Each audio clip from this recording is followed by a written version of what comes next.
یہ ہماری ایک بہن نے سوال کیا کہ استخارہ کا مسنون طریقہ کیا ہے؟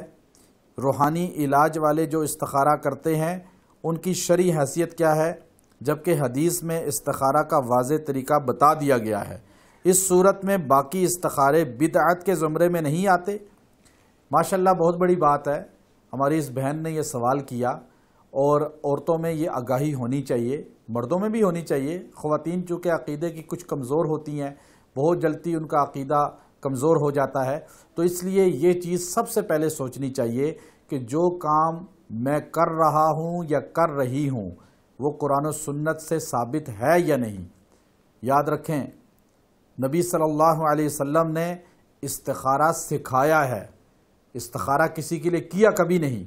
کبھی ایسا نہیں ہوا کہ نبی صلی اللہ علیہ وسلم نے صحابہ کے لیے استخارہ کیا ہو، صحابہ نے کہا ہو یا رسول اللہ میری بیٹی میرے بیٹے ان کے شادیوں کے لیے استخارہ کر دیں، یا ابو بکر سے کہا ہو کسی نے، حضرت عمر سے کہا ہو، حضرت عمر، حضرت علی، یا عشرہ مبشرہ یا سیدہ عائشہ کو یا سیدہ فاطمہ کو کسی نے کہا ہو کہ آپ میرے لیے استخارہ کر دیں۔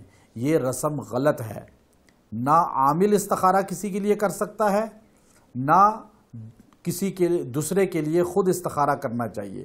یہ چیزیں شریعت کے زمرے میں نہیں آتی۔ کیوں؟ حضور اقدس صلی اللہ علیہ وسلم نے ہر شخص کو استخارہ سکھا دیا کہ آپ استخارہ کریں اپنے لیے خود۔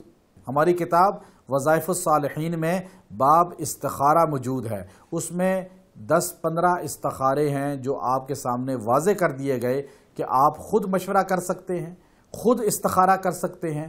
حدیث میں جو استخارہ آتا ہے وہ سب سے افضل ہے۔ آپ وہ استخارہ کی دعا پڑھیں، 2 نفل پڑھ کے وہ استخارہ کی دعا پڑھ کے سو جائیں۔ خواب میں ضروری نہیں ہے کہ آئے، کوئی اچھا خواب آنا وہ بھی علامت ہے ہاں ہونے کی، لیکن اگر آپ کا دل مطمئن ہے، 3 دن استخارہ کیا، 7 دن استخارہ کیا، آپ کا دل مطمئن ہو گیا تو اللہ کی طرف سے ہاں ہو گئی۔ اگر آپ کا دل مطمئن نہیں ہوا، پریشان حال ہے، تو سمجھ لیں اللہ کی طرف سے بہتری نہیں ہے۔ تو استخارہ خود کرنا چاہیے، دوسروں سے نہیں کرانا چاہیے۔